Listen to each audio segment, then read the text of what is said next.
जय हिंद साथियों। आज के इस वीडियो में हम साइंस का मोस्ट इम्पोर्टेंट ऑब्जेक्टिव क्वेश्चन करवाने वाले हैं, जो कि आपके बोर्ड एग्जाम में बार बार पूछे जाते हैं।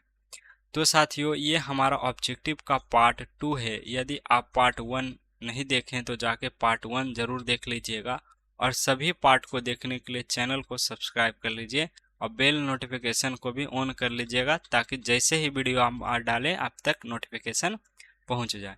चलिए स्टार्ट करते हैं। पहला क्वेश्चन देखिएगा, सामान्य नेत्र के लिए स्पष्ट दृष्टि की न्यूनतम दूरी कितनी होती है? यदि हमें सामान्य नेत्र यानी कि नॉर्मल नेत्र को हमें देखने लिए कितनी मिनिमम दूरी होना चाहिए, यानी कि न्यूनतम दूरी होना चाहिए, ताकि हम वस्तु को स्पष्ट रूप से देख सके, तो इसका सही उत्तर है 25 सेंटीमीटर। कितना है?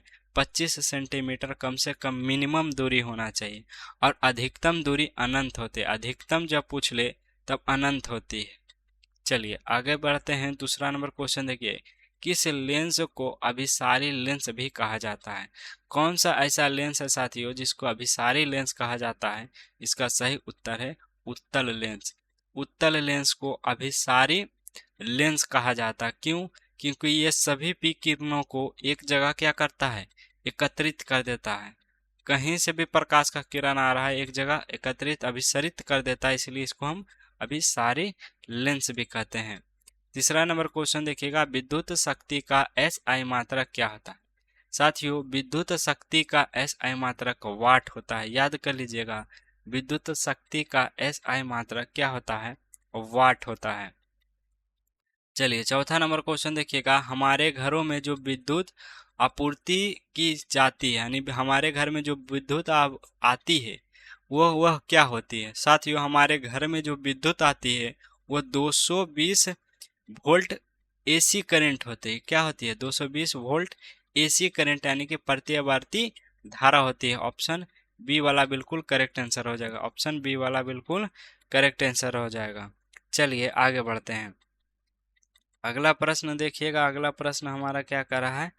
तो अगला प्रश्न संख्या 5वां देखिए, गोलीय दर्पण के ध्रुव और वक्रता केंद्र को मिलाने वाले रेखाखंड को क्या कहते हैं? ध्रुव और वक्रता केंद्र को तक तक के मिलाने वाली रेखा को साथियों हम वक्रता त्रिज्या कहते हैं। उसको हम क्या कहते हैं?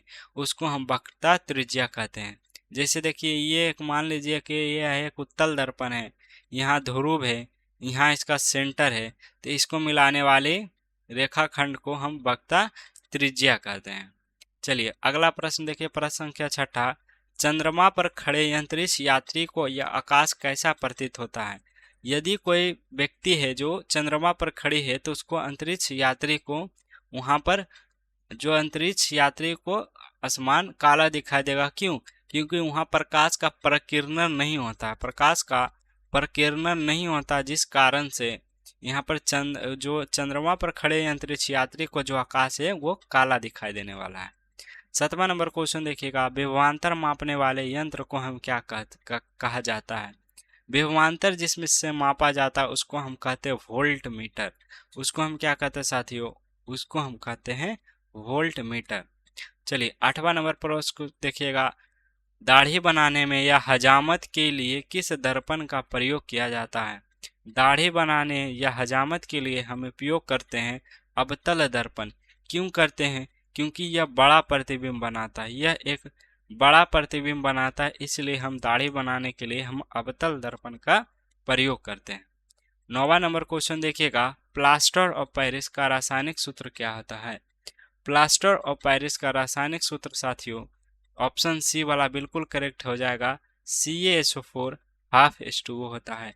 वहीं पर आपसे जिप्सम का सूत्र पूछ ले, जिप्सम का सूत्र पूछ ले तो CaSO4 2H2O हो जाता है।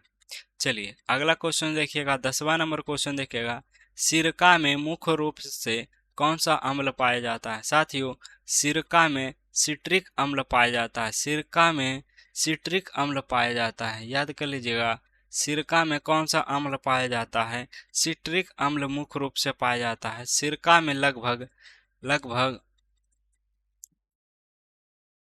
एक मिनट सिरका सिरका बोल रहा साथियों, एक मिनट रुक जाइए। सिरका में एसिटिक अम्ल पाया जाता है, सिट्रिक नहीं, एसिटिक याद कर लीजिएगा। सिरका में एसिटिक अम्ल पाया जाता है।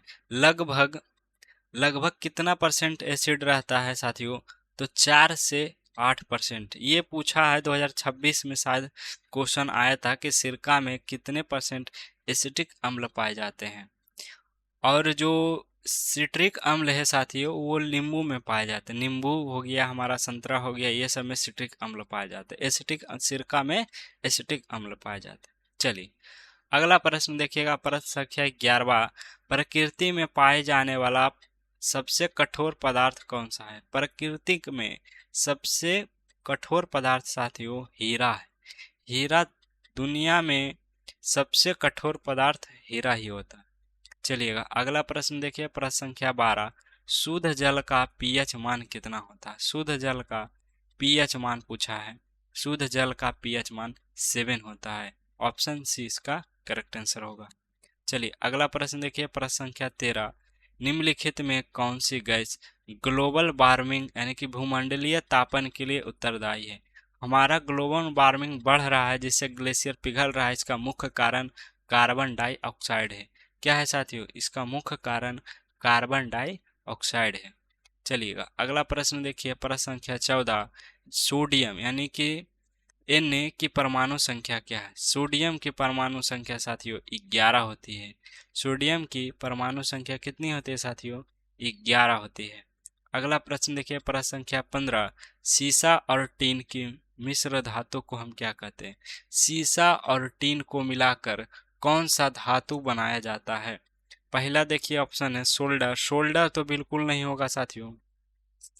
सोल्डर, अच्छा सोल्डर, सीसा और टीन, सीसा लेड, लेड और टीन साथियों मिलाकर सोल्डर वायर बनाया जाता है। आप लोग देखे होंगे, जो आप लोग देखे होंगे जो सोल्डरिंग करता है, दुकान में आप गए होंगे, जो मोबाइल वगैरह में होगा, एक तार ऐसा होगा और एल्युमिनियम टाइप का एकदम पूरा मुलायम होगा, तो वो बनाया जाता है सीसा और टीन को मिलाकर। सीसा और टीन को मिलाकर सोल्डर बनाया जाता है। 16 नंबर क्वेश्चन देखिए, बेंजीन का रासायनिक सूत्र क्या होता है? बेंजीन का रासायनिक सूत्र तो सभी जानते हैं, C6H6 होता है। चलिए अगला प्रश्न देखिएगा, क्लोरोफिल वर्णक का रंग कैसा होता है? साथियों क्लोरोफिल का जो वर्णक का रंग होता है वो कैसा होता है? वो हरा होता है। इसी के कारण जो पत्ता होता है वो हरा होता है, क्लोरोफिल के कारण ही।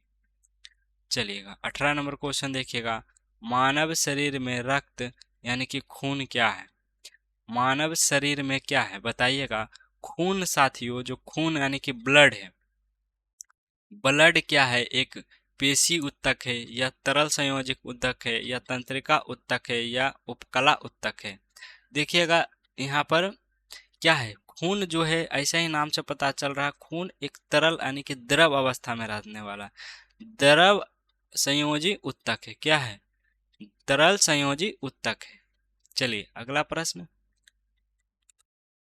19 नंबर क्वेश्चन देखिएगा, शरीर में इंसुलिन की कमी से कौन सा रोग हो जाता है? साथियों जब भी शरीर में इंसुलिन की कमी होगी तब यहाँ पर मधुमेह रोग हो जाएगा, जिसको हम डायबिटीज भी बोलते हैं, वो रोग आपको हो जाएगा।